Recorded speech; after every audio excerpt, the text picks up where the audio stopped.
Radio J. Jusqu'à 22h, c'est Classico. Steve Nadjar. Clément Pernia est avec nous. Clément, ne t'inquiète pas, tu auras ta revanche peut-être tout à l'heure pour le deuxième quiz à la fin de Classico. On va enchaîner avec le Mercato. On enchaîne donc avec les dernières actualités. On démarre avec l'OM et cette info qui est tombée cet après-midi signée l'équipe. Après Nice et West Ham, l'OM s'intéresse à l'attaquant de Lorient Terem Moffi. Les dirigeants marseillais ont évoqué selon l'équipe oralement une offre auprès de Lorient comportant des bonus. Offre de 18 millions, c'est à peu près la même somme que celle proposée par l'OGC Nice. À la place du joueur Clément, Alexis, est-ce que vous signeriez à l'Olympique de Marseille ? Oui. Oui. Alexis, après me donner vos arguments. Bien sûr. Les deux, oui, plutôt que Nice ? Oui, oui, plutôt que Nice parce que c'est le moment de signer à l'OM, il y a une place à prendre. L'OM cherche un attaquant depuis des semaines, des mois. L'OM tourne bien, il y a une structure qui est en place pour une fois depuis, j'ai envie de dire, assez stable depuis des années à l'OM, avec un président qui est cohérent, avec un entraîneur qui fait super bien jouer son équipe, avec un système de jeu qui est bien huilé, tout tourne bien. Par rapport à Lorient, ça lui ferait franchir un step, mais pas non plus trop type Angleterre ou l'étranger tout court. Donc oui, moi j'y vais les yeux fermés. Alexis, à toi. Déjà, avant même de parler de Moffi, on sait que Marseille se serait mis d'accord avec un joueur du Las Véron hier, Illich, mais c'est pour le prochain mercato. Voilà, mais c'est donc 15 millions. Là, on est sur 18 millions. Donc le départ de Guendouzi dont tu vas parler après me semble se préciser parce que faut bien. On est même pas sur le même profil. Faut bien trouver l'argent. Et c'est sûr qu'ils ont beaucoup de joueurs au milieu de terrain. Il y a Gerson qui est parti. Oui, Suarez est parti. Suarez aussi.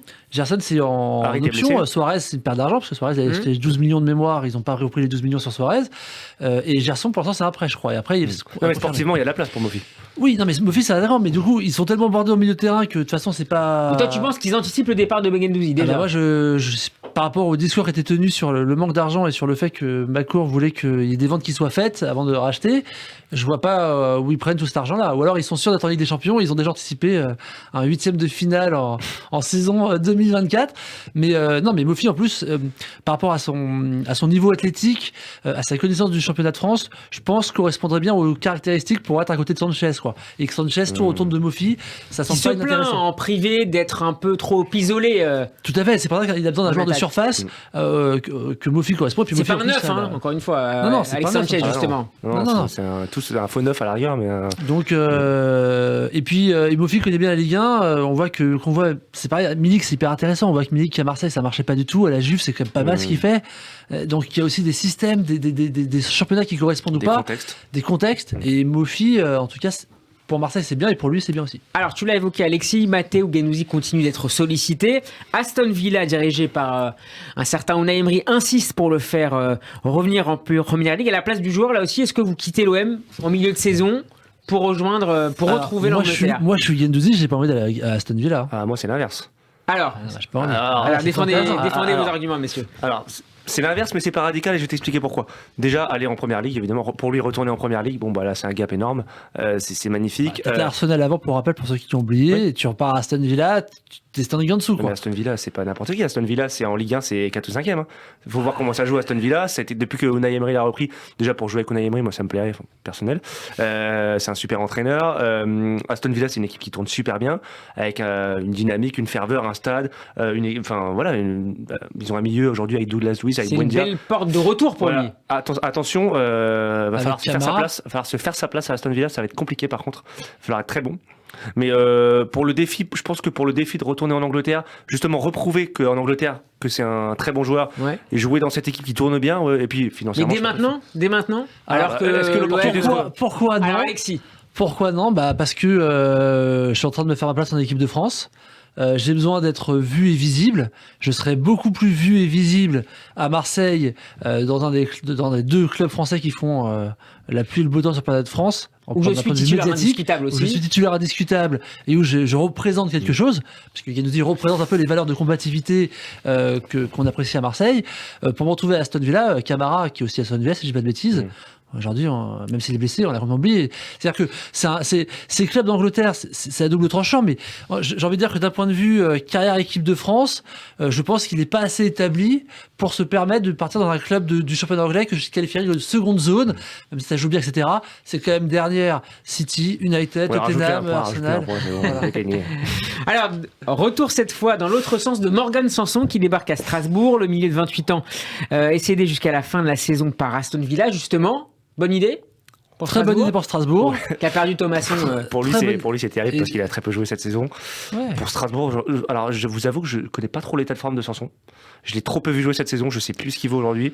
Après, Strasbourg est tellement au fond du trou que ça peut que être bénéfique. Même si Strasbourg est mieux depuis l'arrivée de le score next, pas de bêtises sur son nom, si je le prononce bien, oui, c'est vrai qu'il y a non, mais c'est bien pour les deux. C'est bien pour les deux. Pour lui, on ne sait pas. Pour lui, il va descendre en Ligue 2 en fin de saison. Non, mais ça rejoint ce que je disais sur Guendouzi, c'est que quand tu as des joueurs, et encore Guendouzi, c'est quand même équipe de France. Quand tu as des joueurs comme Sanson, on va dire de deuxième, de très bons joueurs de Ligue 1, tu pars en Angleterre pour l'expérience. Si ça marche, c'est tant mieux. Quand ça marche pas, t'es mieux en Ligue 1. Pareil pour Mollet, par exemple, qui est revenu, qui est parti en Allemagne, mais qui est revenu à Nantes. Ouais. Quand t'es t'es mieux en Ligue 1, un peu plus visible, titulaire aussi, et à jouer plutôt que remplaçant Aston Villa. Donc je pense que c'est un vrai pari pour Strasbourg, parce que Strasbourg, justement, a perdu Thomasson, il a besoin d'un joueur comme Sanson, mais comme Sanson qui joue, et on sait pas, comme tu dis, l'état de forme. Donc c'est bien pour les deux si ça marche. Alors à Lyon maintenant, tête à tirer à la convoitise, le Brésilien en prêt à Lyon plaît à Leicester, Everton et Nottingham Forest. L'OL pourrait activer certes l'option d'achat sur ce joueur pour 20 millions d'euros à la fin de la saison. Est-ce qu'à la place des dirigeants lyonnais, vous passeriez à l'attaque dès maintenant pour éviter qu'il n'aille rejoindre lui aussi la Première Ligue ? Clément Pernia. Je sais pas, c'est compliqué. 20 millions d'euros. C'est un joueur qui te plaît ? C'est un joueur qui me plaît. Qui vaut la vingtaine de millions réclamés ? Oui, mais il m'a pas séduit. Il m'a pas bluffé, il m'a pas séduit. J'aime bien le style et en même temps, il m'a pas convaincu. 20 millions, ça me paraît beaucoup. Je sais pas ce que tu en penses, mais 20 millions, ça me paraît beaucoup. Dans le marché actuel, c'est énorme. Quand on voit qu'un Sommer, tu le rappelais tout à l'heure, a été acheté 8 millions avec plus de références. C'est beaucoup. Il a été bon dans les petits matchs, je crois.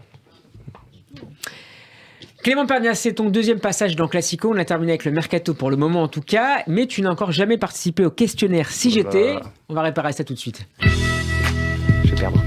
Il n'y a pas de quiz, tu ne risques rien. Clément, si tu étais un souvenir de foot.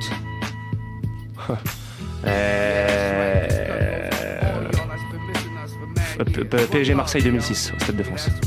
La finale de Coupe de Dorasso. But de Dorasso parce que le PSG est au fond du trou. Marseille est plutôt bien et Marseille n'a pas gagné de trophée depuis 1993. Donc tout était signé pour vraiment enfoncer le PSG et que Marseille triomphe. Et le PSG s'offre un instant de gloire en se disant en rappelant que c'est une équipe de foot, c'est une institution de club, c'est une institution de coupe, pardon. Et voilà, c'était un moment assez fort dans l'histoire du PSG pendant une période creuse. Si tu étais un joueur, Clément. Si j'étais un joueur, Javier Pastore parce que pour moi il est l'héritier d'un joueur que j'adorais qui était Riquelme, qui m'a fait rêver à Villarreal et à Boca et en Argentine. Et pour moi c'est le talent conjugué à l'élégance, conjugué à la gentillesse, conjugué à tout ce que j'aime dans le football.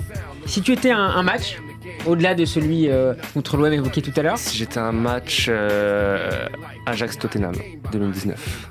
Ligue des Champions. Match absolument hallucinant avec Pochettino qui s'effondre en pleurs de joie, de tristesse, de tous les sentiments. Triplé de Lucas. Toute la planète foot derrière l'Ajax parce que c'est le petit qui joue magnifiquement. Et avec Ziyech notamment. Avec Ziyech, avec Van de Beek et le Tottenham qui va chercher cette qualif du fond des tripes, c'était absolument dantesque. Mais tu me poses la question comme ça, j'aurais pu te citer 1000 souvenirs si je réfléchis. Alors si tu étais une colère cette fois. Une colère Devant un match évidemment. C'est dur ces questions-là. La couronne PSG qu'on perd 4-3 alors qu'on mène 3-0 là-bas. Terrible. Non, si j'étais une colère, c'est contre Michael Andro à Kiev PSG en Coupe d'Europe 2008, je crois. Pareil au fond du trou. Il reste la Coupe d'Europe, t'es en quart de finale de l'UEFA et Landreau qui te plante à Kiev. Terrible. Si tu étais un but. Si j'étais un but, Zidane, finale de Ligue des Champions, reprise du gauche. Splendide. Inoubliable. Ouais. Un stade, je peux dire le parc, c'est trop sympa. La Bombonera, parce que j'y suis jamais allé, je pense que c'est un stade que j'adorerais. Un coach, Ancelotti, la perfection de l'entraîneur. Un maillot, Un maillot Echter. PSG. toujours PSG. Et un exploit pour terminer. Un exploit, Carquefou qui bat l'OM en Coupe de France. Si vous ne saviez pas, vous avez compris Supporter pour qui je parisien suis. jusqu'au Voilà. bout. Hein. Voilà. Allez, on va partir en Angleterre.